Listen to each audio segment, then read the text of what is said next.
Trailer చూస్తే చాలా బాగుంది. మనం అప్పట్లో సతీసాగనం అనేది ఉంటుండే కదా, అలా అనిపించింది మాకు ట్రైలర్ చూస్తే. ఓకే, అలా ఏం లేదు. వెరీ ఫిక్షనల్ విలేజ్, ఫిక్షనల్ ఊరు ఇది.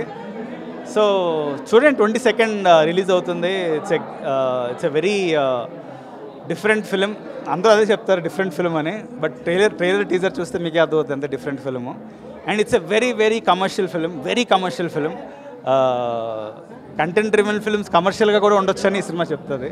యా అంతే. అంటే మాకు ఒకటి ఎప్పుడు కానీ ఏదైనా ఒక డిఫరెంట్ స్టోరీలు రాక చాలా రోజులు అవుతుంది, కానీ అనుపమను పరదాతో తీసుకొస్తారు. అసలు ఈ డిఫరెంట్ స్టోరీ ఎప్పుడు రాసుకున్నారు? చాలా ఇంటర్వ్యూలో అడుగుతుంది. 3 years అయిందని రాసుకొని. 3 years నుంచి వర్క్ చేస్తున్నాను సినిమా మీద. మేము అనుపమను కళ్ళ గురించే చూస్తాము, అలాంటిది సినిమా మొత్తం పరదా కప్పుకొని ఉంటుంది అనుపమ. లేదు, పరదా కప్పుకొని ఉండదండి. మీరు అనుపమని చూస్తారు. So you will see how ఎలా చూపించామన్నది మీరు సినిమా చూసాక తెలుసుకుంటారు.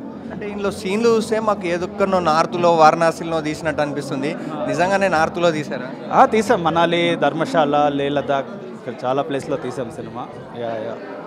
అంటే ఎలా చేశారు ఈ జర్నీ? ఏమైనా ఇబ్బంది లేకుండా చేశారా మూవీ? చాలా ఇబ్బందులు అయ్యాయి. అంటే it's a very big film. అంటే పెద్ద క్యాన్వాస్ మాది.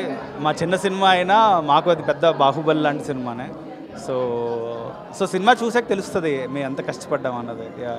అంటే ఈ సినిమాకు ముందు కూలీ వార్ రిలీజ్ అవుతుంది, మళ్ళీ తర్వాత మార్చ్ జాతర.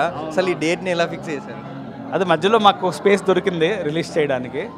సో పెద్ద సినిమాలతో పాటు మా సినిమా కూడా చూడండి.